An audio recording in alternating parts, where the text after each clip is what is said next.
nuevamente, haciendo un resumen de esto, entonces, repito, ¿no? Con las herramientas que tenemos que nos da la tabla periódica, nosotros estamos pues aprendiendo de alguna forma a calcular, más que calcular sería interpretar, ¿no? La cantidad de protones, neutrones y electrones que tiene un átomo, tomando en cuenta que el átomo es la estructura básica que tiene la materia, ¿no? Además dijimos que del átomo a lo que a nosotros de aquí en adelante nos va a interesar o a importar, si cabe decirlo, va a ser la cantidad de electrones que tenga este, ¿no? Nos hemos valido de dos informaciones que nos concede ya la tabla periódica como tal, que es el número atómico, mismo que equivale al número de protones y número de neutrones que tiene el átomo, y la masa atómica, ¿no? A la cual, pues, haciendo por ahí un desglose, una aproximación, llegamos a la conclusión que al restar la masa atómica menos el número atómico, eso va a equivaler al número de neutrones que tiene un átomo, ¿de acuerdo? ¿Para qué me sirve conocer el número de neutrones? Decía, no, tal vez en nuestra química clásica no para mucho, ¿sí? No para mucho, pero pues es una información que eh, tal vez como parte de la química, como parte del átomo, pues es bueno conocerlo, ¿de acuerdo? Es necesario, ¿ya? Listo, entonces tenemos esta información, ¿de acuerdo? Ya tenemos protones, neutrones, por aquí le voy a poner número de neutrones, lo que acabamos de calcular, que es 12 para el sodio, y para el cloro, que es 18, son 18, ¿ya? Listo, vamos por acá. Existe una simbología, ¿no? Un poco antigua, pero algunos autores sí lo ponen todavía, ¿no? Sí lo utilizan, por si acaso. Y le suelen poner acá abajo el número atómico y acá arriba la masa. Esta X corresponde al símbolo del elemento, ¿de acuerdo? Símbolo del elemento. Ya. Algunos autores lo escriben así, ¿no? Entonces, para el sodio, ¿qué sería? Símbolo del sodio, Na. La masa es 11, perdón, el número atómico es 11 y la masa atómica es, en este caso, para el sodio era 23, ¿no? 23.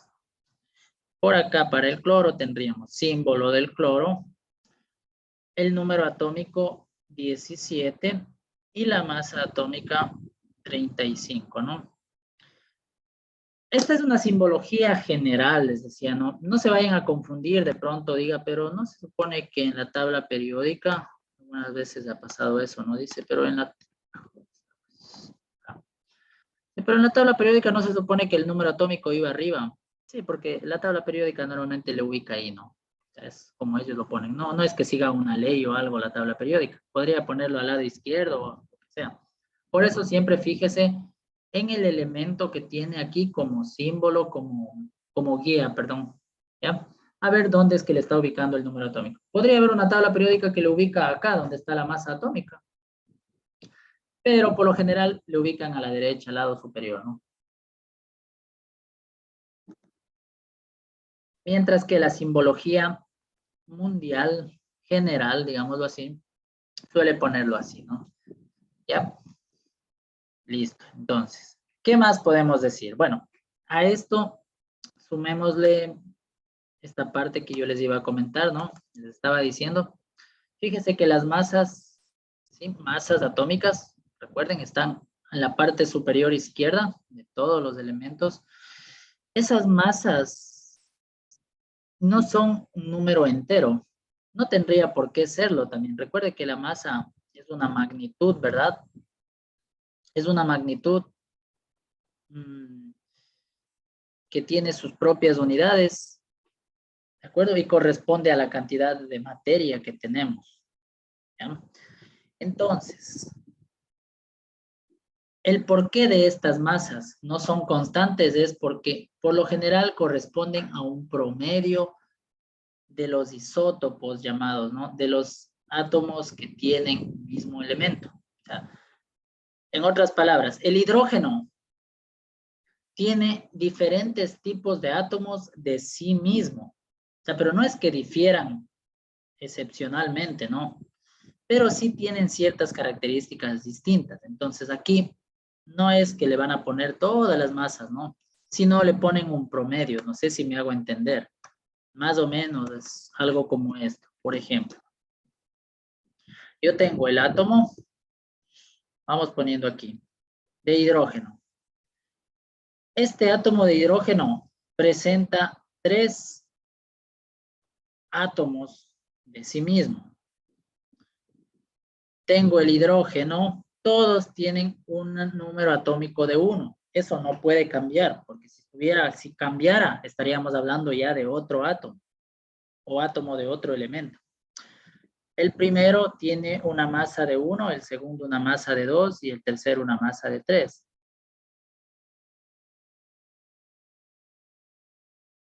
¿De acuerdo? A ver.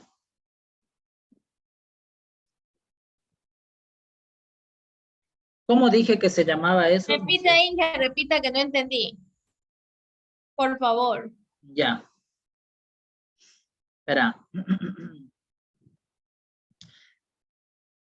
Un mismo átomo puede tener varios tipos, o sea, un elemento puede estar formado por varios átomos de sí mismo. Por eso, miren, yo tengo el átomo de hidrógeno, ¿de acuerdo? A su vez, este átomo de hidrógeno tiene 3 tipos de átomos. Más o menos yo en un ejemplo, no recuerdo cuándo les explicaba, si era. Es como existe ahorita el virus, ¿no es cierto? El SARS-CoV-2, coronavirus, como quiera decirlo, COVID, lo que sea. Ese mismo tiene unas variantes, ¿no es cierto? El Delta, el no sé qué, nomás que ahorita ya nos dicen Omicron, ya. Algunos no creen, pero bueno, ya, eso es otra cosa. Pero la esencia, ese sigue siendo, ¿no es cierto?, el mismo virus, solo que con una diferencia en el material genético, en el ARN, más o menos, ¿no es cierto?, las variantes. No sé si cabe explicarlo por ahí, más o menos para que se haga una idea, pero así existen los átomos. Este se llama protio, deuterio, y este se llama tritio. Pero todos estos son hidrógeno. Sí, sí son hidrógeno. Solo que tienen esta variación de aquí. La masa nada más. 1, 2. Y son los principales que yo le pongo. Pero usted irá a ver cómo. O sea, el protio tiene una masa de 1, el deuterio 2 y el tritio 3. Sí. Pero en la tabla periódica, ¿cuánto le sale de masa? 1.00794. Porque ese es un promedio. Porque yo le estoy poniendo los principales. ¿Ya? Es un promedio de la masa de los isótopos que tiene. ¿Esto cómo se llaman? Isótopos. O sea, usted dirá, o sea que yo siempre voy a tener que estar estudiando a todos los isótopos. No, no necesariamente. No. Nosotros vamos a quedarnos con la información que está aquí. Sin embargo, yo les estoy mencionando cultura general en la química para que sepan, ¿no? ¿De dónde? ¿Dónde hago evidente esto? Cuando ya se hace estudios más minuciosos, por ejemplo, en el carbono. Ustedes o alguien de ustedes habrá escuchado hablar del carbono 14. No sé si alguien de ustedes me puede comentar algo, ha escuchado, ¿a qué les suena? O de plano no ha escuchado nunca el carbono 14. Alex, de pronto. Sí, algo ahí. Sí, Sí, ¿verdad? más o menos. Por ahí Sí. en algún lado alguna vez nos hemos de haber escuchado, ¿no? No sé, más o menos para que se hagan una idea, el carbono 14 es, es un isótopo del carbono, ¿verdad? Siempre Recordemos lo que, va debilitando. ¿sí? Ya, los seres vivos, ¿cierto? Incluidos las personas, estamos formados, somos compuesto orgánico, por decirlo así. Y el componente principal, ya lo estudiaremos al último, un poquito de química orgánica, es el carbono, ¿ya? Y usted tiene el carbono con el símbolo C, ¿no? Uno de los isótopos, verá, le comparto para que no se me pierda, le comparto la tabla periódica y me voy por acá, vea. El carbono tiene un número atómico de 6, ¿de acuerdo? Y una masa de 12.0107, ¿no? Que es la masa, ya le dije, masa promedio. Este carbono, así como le expliqué acá para el hidrógeno, presenta también varios isótopos, ¿ya? Si quisiéramos hilar más fino, nos pusiéramos a estudiar todo eso, ¿no? Pero ya eso sería en otra situación. En todo caso, uno de estos carbonos va a ser un carbono 14, ¿de acuerdo? ¿Ya? O sea que tiene una masa de 14. Este carbono 14 es el que a nosotros nos permite hacer la datación radioactiva. Tiene la característica, no sé si para que me entiendan más o menos, durante el tiempo y los años, este isótopo tiene la característica de seguir reaccionando, ¿no? Pero no es una reacción normal, ya, una reacción en cadena que sucede. De alguna forma, si cabe el término decirlo, ese elemento es el que se lo puede seguir estudiando, sigue vivo, por decirlo entre comillas, ¿ya? Y mediante una ecuación matemática, porque al final de cuentas es matemática, se puede despejar o se puede encontrar el tiempo en el que aparentemente este carbono empezó a la reacción. O sea, cuando murió ese cuerpo, ese ser vivo, empezó este carbono a reaccionar. Entonces, no sé si alguna vez ustedes en su vida se han preguntado o han visto, ¿no? Que dicen que han encontrado una momia y que pertenecía a la cultura no sé cuánto. O que encontraron unos fósiles que pertenecía al dinosaurio no sé qué. No sé si han escuchado eso, ¿verdad? No sé si en su curiosidad alguna vez o de pronto no también. Ahora les dejo esa curiosidad. No sé si ustedes se han preguntado. Yo sí alguna vez le pregunté y dice, ¿cómo saben? ¿Cómo saben que perteneció a eso? Es porque estudiaron el carbono 14 y más o menos despejaron y dijeron, a ver, esto según el estudio, más o menos, pues parece que murió hace 300 años. No sé, se me ocurre, ¿no? A ver, según los registros históricos que tienen, dice, a ver, hace 300 años se supone que aquí vivió tal especie. Bueno, es uno de los estudios, ¿no? La harán más también y más o menos con eso aplican una estadística ahí y ahí han de decir, bueno, esto parece que corresponde a tal especie o a tal colonia, a tal tribu, yo qué sé. Más o menos así, ¿no? Miren, hay una aplicación del carbono 14, ¿no? Un isótopo como tal. Lo que yo recuerdo algo de eso del carbono 14 es que, bueno, en el proyecto que trabajamos, Ajá, esto hace que se debilita, es decir, tiene que ver algo con la radioactividad. ajá, por Y supuesto, sí, sí. la capa de la atmósfera. Entonces, este proyecto del carbono 14 es como que va cambiando. Exacto. Creo que tiene que ver algo con su masa, el tipo de masa va variando. Inclusive por ese, o sea, por eso es lo que dice que pierden bastantes oxidantes y es lo único que podría detener un poco la radioactividad que vimos actualmente. Exacto, sí, sí, sí, sí, ¿verdad? Por esa característica radioactiva que tiene, pero solo el carbono, solo ese isótopo del carbono, ¿no? Entonces, esa es una característica, ¿no? Que nos permite justamente realizar eso.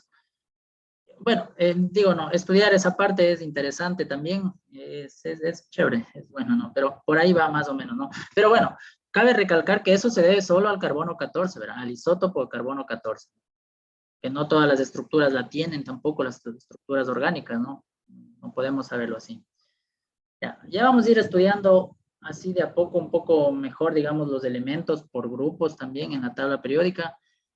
Y ahí, pues, para ir entendiendo también cómo se dan esos enlaces, esas uniones, y ahí ya va cobrando, ¿no? Lo ideal es esto un poco con las prácticas también. Ahí es cuando va cobrando más sentido esto, ¿no? Pero bueno, vamos ahora trabajando con lo que tenemos. ¿Ya? Ya habrá tiempo. El siguiente semestre de seguro que con ustedes ya hemos de estar presencial. Ahí va a quedar más en evidencia algunas situaciones. Listo. ¿Tienen alguna pregunta más? ¿Está entendido hasta aquí, esta parte? Ya, me parece que sí. Creo que no debe haber mayor problema con esto. Bastante teoría. Listo. Bueno, hemos acabado bastante bien la clase ya prácticamente. Aquí yo les voy a mencionar esta última parte, ¿no? Recuerde usted que yo les dije que todo esto es para el átomo neutro, ¿verdad? ¿Ya? Usted tiene un átomo neutro. ¿Cuál es la característica de un átomo neutro? El número de protones va a ser igual al número de electrones. ¿Existen átomos neutros? Difícilmente que exista un átomo neutro como tal, ¿no? Siempre están buscando combinarse. Y eso, en forma así bien general, se debe a algo llamado afinidad química. Porque ya veremos que no es que usted puede coger y combinar cualquier elemento, no es que digo, a ver, al litio le uno con el berilio, entonces se forma, no. Ya vamos a ver cómo funciona esa afinidad química. Esa afinidad química son varias situaciones, ¿no? Una de ellas el estado de oxidación, el tipo de elemento, la configuración electrónica, bueno, un montón de cosas que tenemos que tomar en cuenta para luego nosotros aprender a formar compuestos y entender sobre todo cómo se forman. ¿Ya? Listo, entonces voy acá. Yo tengo un átomo neutro, decía, cuando el número de protones es igual al número de electrones. Caramba. No quiere escribir.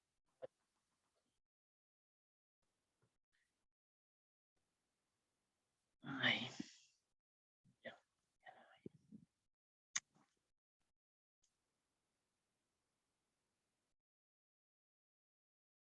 Ya, ahí estamos bien. El átomo neutro. Este átomo puede convertirse en átomo con carga eléctrica o cargado eléctricamente. ¿Cuándo sucede esto? Cuando los protones ya no van a ser igual al número de electrones. Cuando esto sucede, ya no se llama átomo, sino se llama ion. ¿Ya? O sea, un átomo con carga eléctrica se llama ion. Para ser más específicos, tenemos al catión y otro llamado anión. ¿De acuerdo? Un catión tiene carga positiva y un anión tiene carga negativa. ¿De acuerdo? O sea, pregunta para todos ustedes antes de irnos ya. Bueno, ¿qué le hacemos? ¿Acabamos una sola hasta las 8, les parece? Sí. Sí, ¿verdad? Hasta las 8 porque estamos bien. Ya, de hecho, ya estamos un poquito más allá yéndonos ya. Pues ya acabamos la parte de la clase programada para hoy. El catión positivo, o sea, pregunta para todos, si no, no nos vamos. ¿Qué tiene en exceso entonces? ¿O qué prevalece en un catión? ¿Los protones o los neutrones? Digo, los electrones, perdón.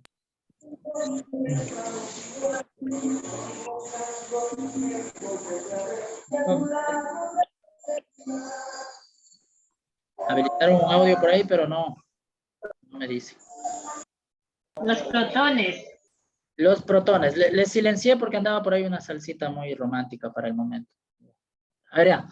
A ver, los protones, dice la señorita, no vi el nombre. Sí, efectivamente. Y en un anión, los electrones. Electrones. Electrones. Ya, los electrones, señores, de acuerdo, perfecto.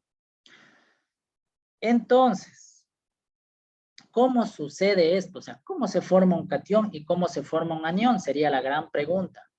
Y el gran error sería decir que un catión se forma porque hay un exceso de protones o porque se ganó protones. No, ya les dije que los protones, ellos están acá en el núcleo. Ellos están metiditos ahí en el núcleo, ellos no les mueve nadie. Si usted quiere meterse con los protones y neutrones, estamos hablando de química, física nuclear. Peligro, no, nada que ver. Aquí simplemente vamos a hablar de pérdida o ganancia de electrones. Es que es lógico, miren. Si usted se deshace, pierde, elimina cosas negativas, cargas negativas, ¿cómo queda? Nuevamente. Sin tocar lo positivo. Si usted elimina lo negativo, ¿qué pasaría? Se queda como, se queda positivo, ¿no es cierto? Si usted, es lógico, yo sé poner ese ejemplo, ¿verdad? Si usted está rodeado de personas que están todas negativas y mejor les descola, ¿no es cierto? Ya. Perdió cosas negativas, usted es muy probable que se haga positivo, ¿no es cierto? Ya. Entonces, el catión por definición es la pérdida o se forma por la pérdida de electrones. Electrones. Correcto. Y en cambio, un anión va a ser la ganancia. De más electrones. Exacto.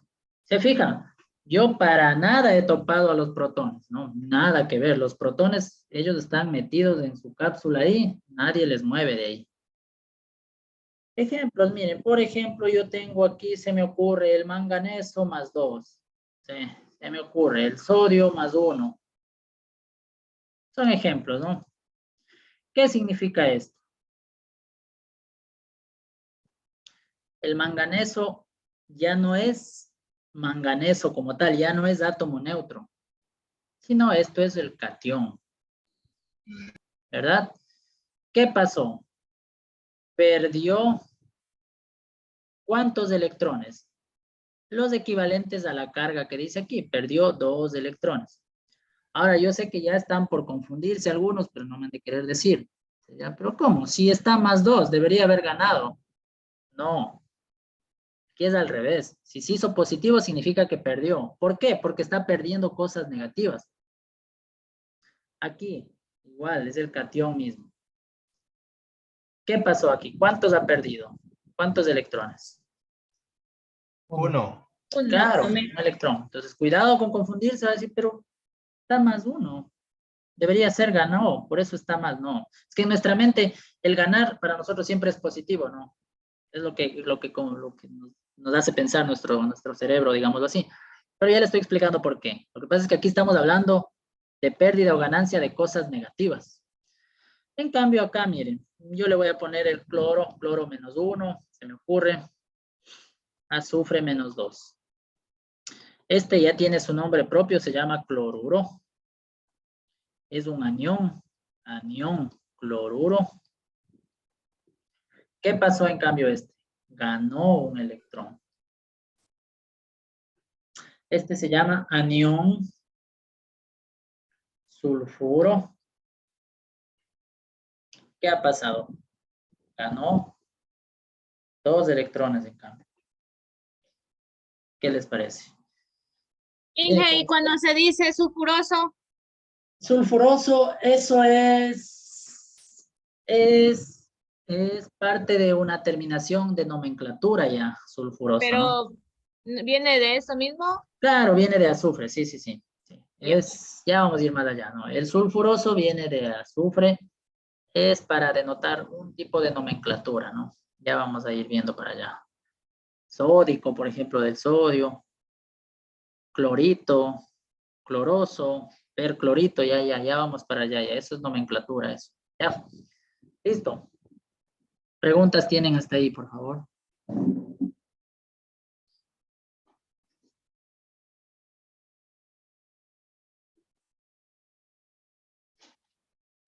Muy bien. Entonces,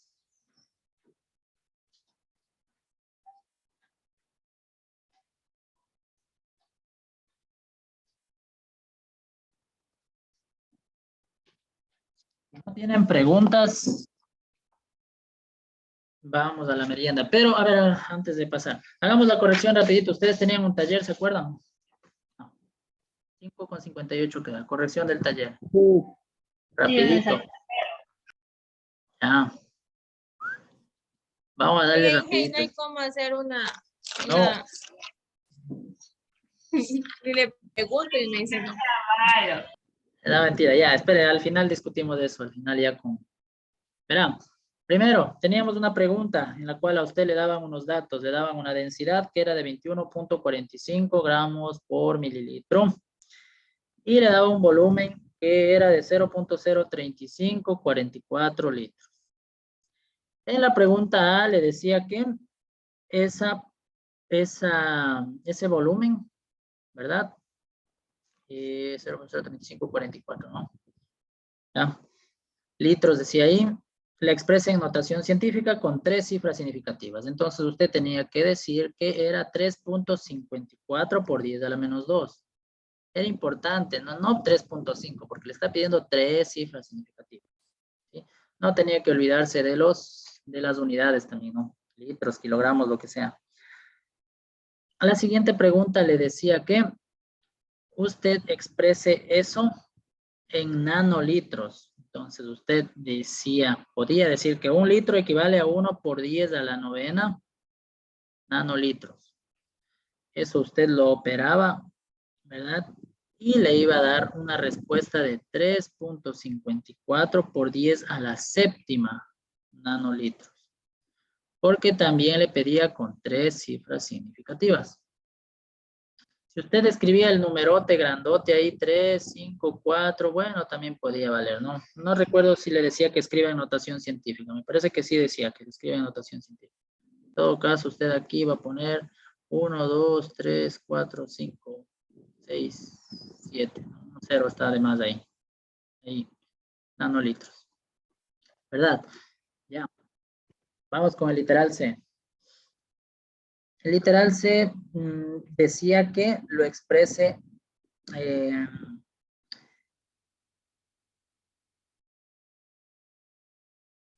en gramos, En la ¿verdad? masa. Sí, en gramos, en la masa, sí, estaba. Entonces, ¿qué hacía usted? Podía partir de aquí mismo, pero verá que ahí tiene litros, ¿no? Y la densidad lo tiene en gramos sobre mililitros. Entonces, lo primero que tenía que hacer es transformar a mililitros. Y de ahí aplicar la densidad. 21.45 gramos en 1 mililitro. Mililitro, mililitro, litro, litro. ¿Se fue? Y ahí le iba a salir un valor de 760.18 gramos. ¿Por qué le pongo punto 18? Porque me pedía 5 cifras significativas. ¿De acuerdo?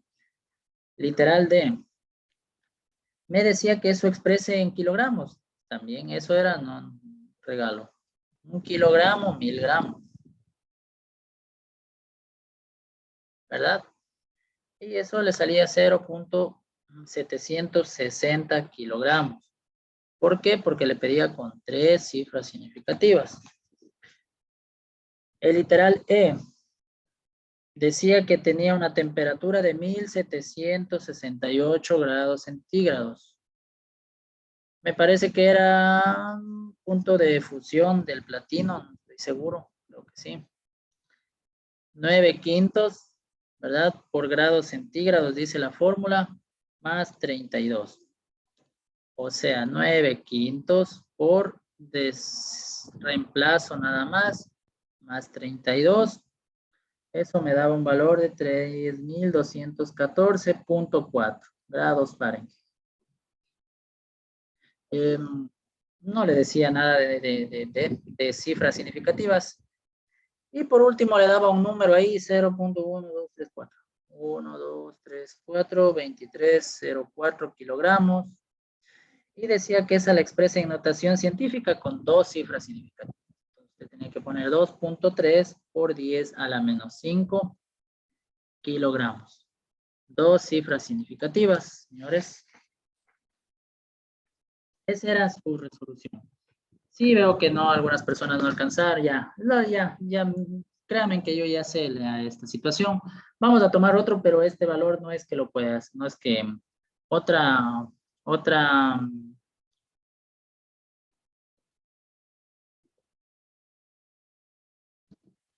ya, otra razón, decía, es que, bueno, podamos ahí realizar, ¿no? Otra corrección. Esto deberían hacerlo, bueno, ahí siempre que lo tengan en una hojita, si tienen algunos problemas, como veo por ahí que me están escribiendo al mensaje, tiene que eso indicarme las personas que estén trabajando, ¿no? ¿Cómo es en un oficio y todas esas cosas, ¿no? Si tienen algunos problemas, no después que ya pasa el problema. ¿Cómo voy a saber yo, por ejemplo? Yo califico, yo no sé si usted está en un lado restringido o no, yo califico a todos por igual. Entonces sí hay que tener estas cositas claras en un documento, en un oficio, mejor para poder considerar, ¿no? A las personas que trabajan en empresas y toda esa situación, ¿no? Les pido que se comuniquen y nos informen eso. Chicos, se acaba el